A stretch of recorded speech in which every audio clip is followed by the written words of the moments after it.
And good morning once again, options traders. Happy Friday to everyone. Well, just a couple of days ago, we got a post in our Facebook page here from one of our traders saying that he got kind of this mysterious message from his broker threatening to close a credit spread. And his question was, why am I getting this message? Aren't vertical spreads supposed to be limited risk?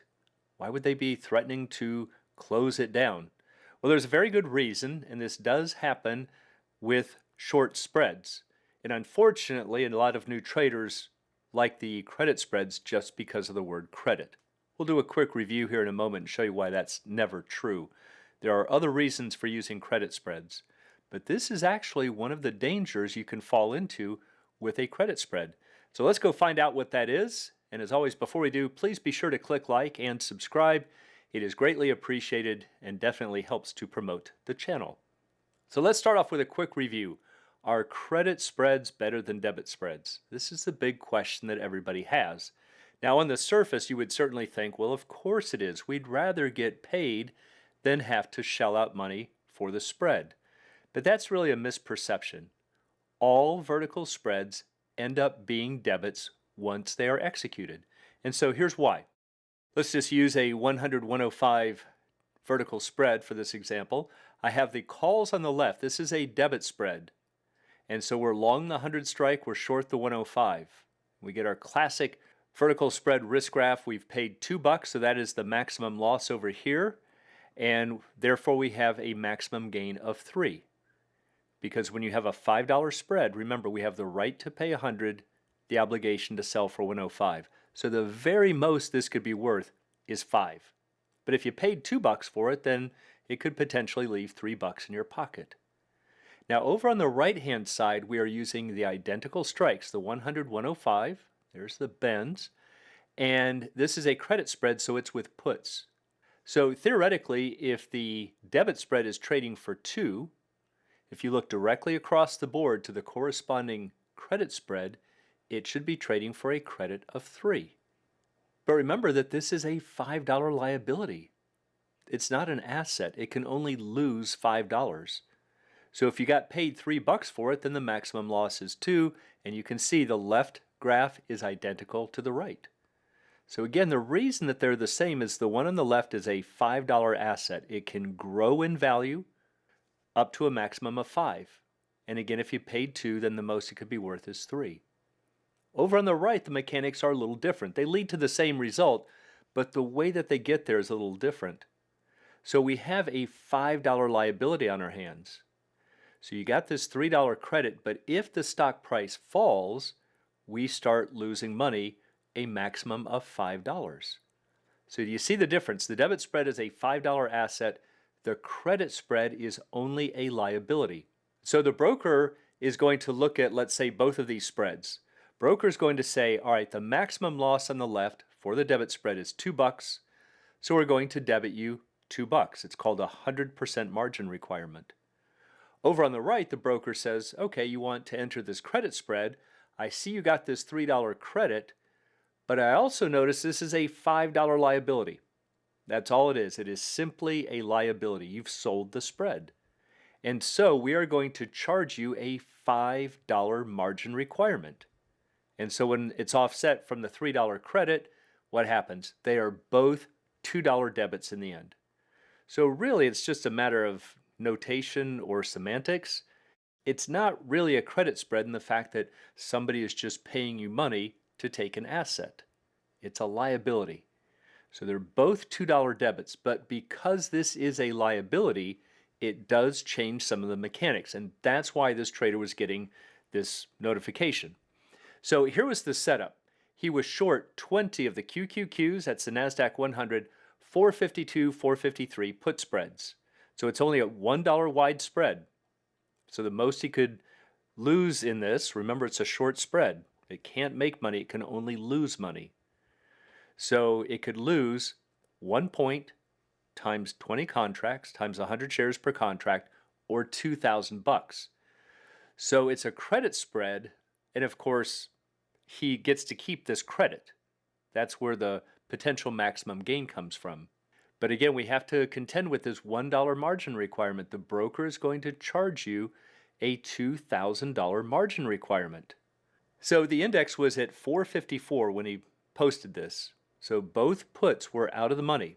So if we were at expiration at that very second, all would be perfect with the world. He would have his maximum gain. He would keep the full credit.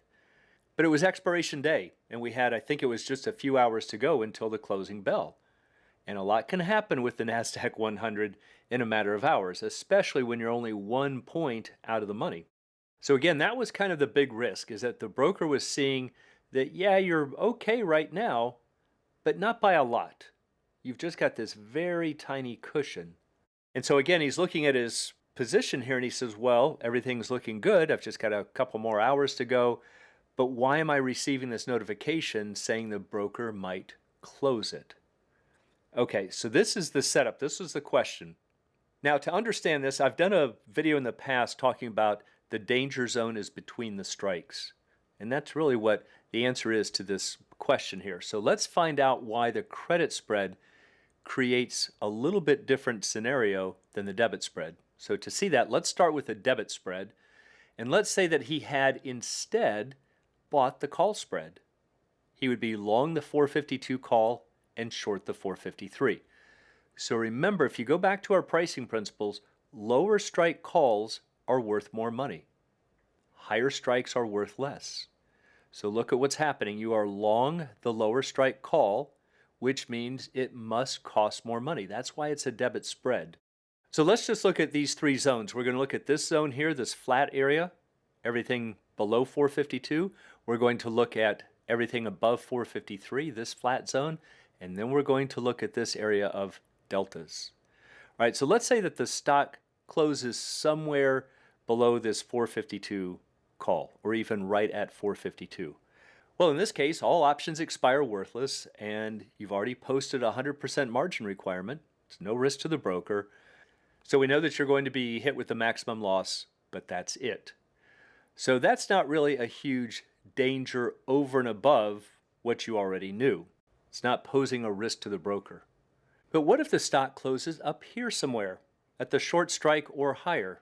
Well, now both calls are in the money, so both of these calls go through what's called auto-X or auto exercise. So you're going to automatically buy shares at 452, you will automatically sell them at 453. So in this case, he's going to buy 2,000 shares from this call right here, and he will automatically sell 2,000 because the stock is beyond the short strike. And so look at that, you're long 2,000, short 2,000, they just cancel out of the account. No harm done, you're just at maximum gain. So again, no big risk to the broker. There would be no reason to shut this down. But where things start to get a little tricky is between the strikes. Let's say that the stock or the index closes somewhere in here, maybe at 452.5. Well, now the long position's in the money, but the short position's out. And if you don't do anything, in other words, you don't close a position or call the broker and say that you don't want to exercise, you are going to be long shares on Monday morning. So in this case, he would have been long 2,000 shares of stock on Monday morning. Now you might think, wow, that could be a really big potential danger.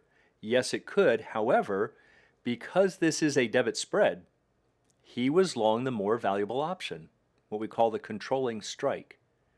And you can block the exercise. Remember, it's your right to exercise. So maybe it's only in the money a little bit, and maybe you didn't see it going into the closing bell. Yeah, you missed out on some money by not closing it, but you don't have to exercise. So you could block it.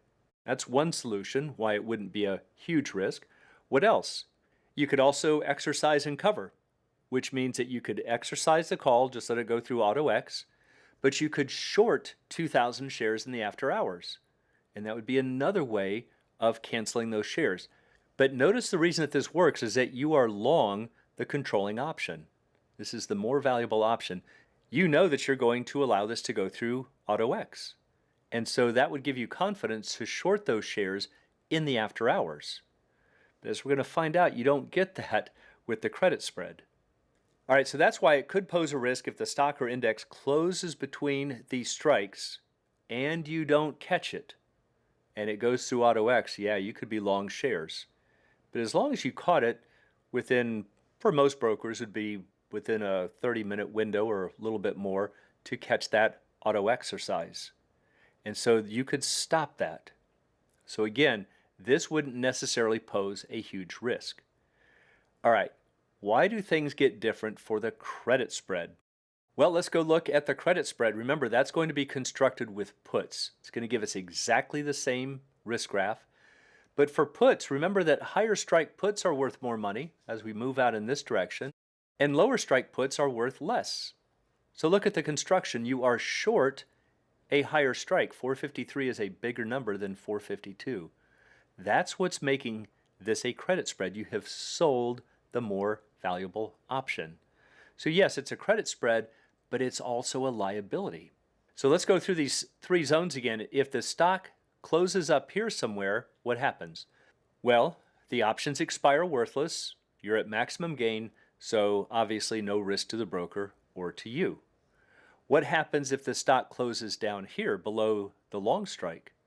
Well, now both options are in the money, which is not good for a credit spread. You would go through AutoX. You're going to buy 2,000 shares. Remember, if you're short a put, you have the obligation to buy. So you're going to be long 2,000 shares, but you have the right to sell at 452. So you will sell 2,000 shares. Again, they just cancel. They'll just go right out of your account. You'll never see them. And you're just at maximum loss, which you've already posted that margin requirement for. So again, no real risk to you or to the broker. But now what happens if the stock closes between the strikes? See, now the short position is in the money. You're not in control of that. See, for the debit spread, you are in control of that. This option becomes the first one that the underlying gets into contact with. It's the first option to go in the money. And so if the stock is somewhere between these strikes, you never sell. Instead, you're just going to buy. So you are going to be long shares on Monday morning. But unlike the debit spread, and this is the big difference, you can't block an assignment. See, in the debit spread, you can block the exercise. That's your right.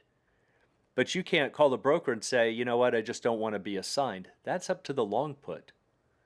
So that's what makes it a big mystery. We don't really know for sure if we're going to get assigned. Now, what about exercise and cover?